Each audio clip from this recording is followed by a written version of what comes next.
بسم الله الرحمن الرحيم. السلام عليكم ورحمة الله تعالى وبركاته. أنا الأستاذ الدكتور قاصري محمد سعيد من جامعة محمد بوضيف بالمسيلة.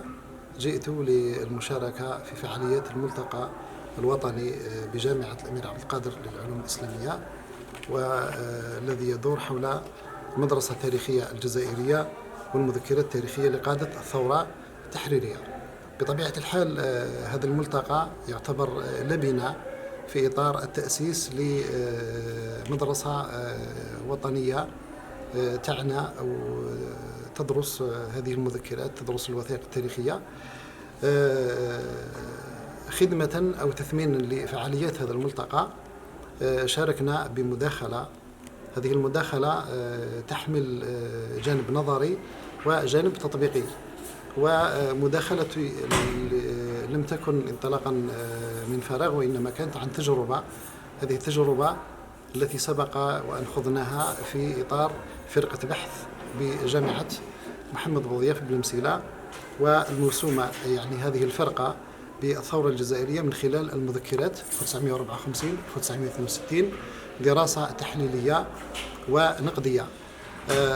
طبعا أفضى هذا العمل مع زملائي في فرقة البحث إلى إنجاز كتاب كما تلاحظ، اللي هو كتاب موسوم بالثورة الجزائرية من خلال المذكرات.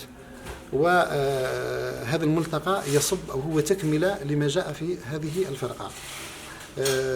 بطبيعة الحال طالما أن الفرقة انتهت في 2000 تقريبا 23، فالعمل عمل الزملاء والأعضاء ما زال مستمر، وسنسعى جاهدين من أجل إعداد دليل حول المذكرات الشخصية التي أنجزت أو كتبت حول الثورة الجزائرية على المستوى الوطني، على المستوى العربي، وعلى المستوى العالمي.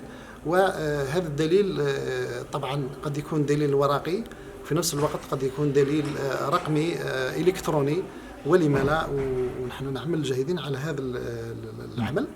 مداخلتي في هذا الملتقى قلت تصب حول جانب منهجي، هو كيف نتعامل، بمعنى في الآونة الأخيرة ظهرت مذكرات كثيرة جدا وغزيرة، كيف نتعامل مع هذه المذكرات؟ فيه شق نظري وشق تطبيقي.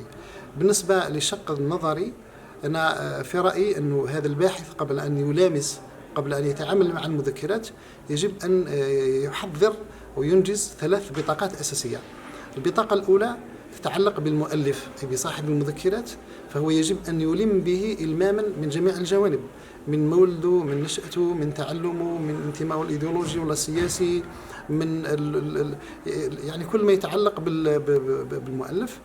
الجانب الثاني لما نتكلم على نص المذكرات، يعني هذا النص، فيجب أيضا البحث أن يكون ملم بالسياق التاريخي، يجب أن يكون ملم بالأعلام الواردة في هذه المذكرات، يجب أن تراعى مجموعة من الجوانب.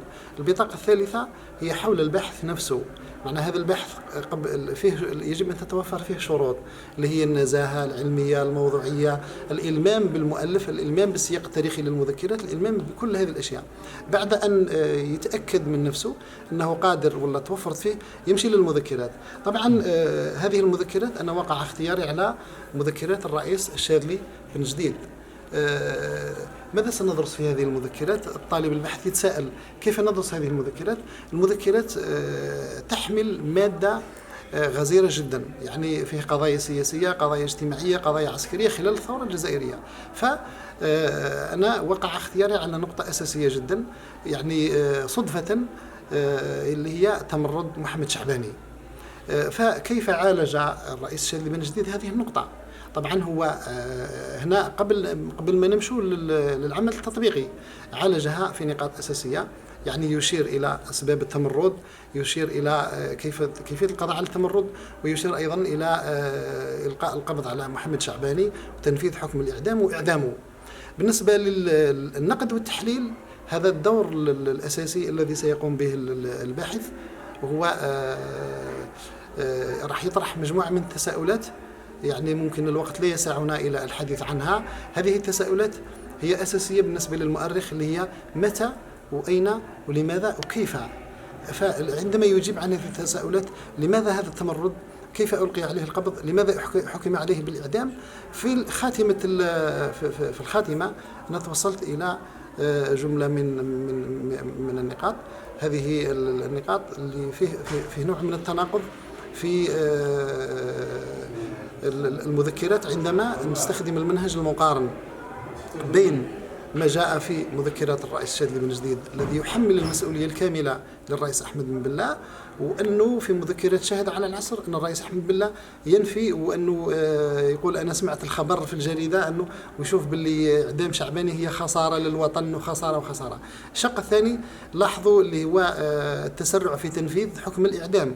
فهنا الرئيس الشاذلي بن جديد يقول أنه احنا ترجينا أحمد بن بلة وقلنا له يجب أنه إلى آخره، ولكنه يعني لم يبالي، وإنما أصر على تنفيذ حكم الإعدام، ويجب أن يكون تنفيذه فوري. الجانب الثالث لاحظوا أنه في الآونة الأخيرة يعني أعيد الاعتبار للعقيد محمد شعباني، ومسألة إعادة الاعتبار هي في حد ذاتها لها دلالات كثيرة جدا. معناها إذا عدنا الاعتبار لشخص معين، معناها نحن هل أخطأنا في حقه؟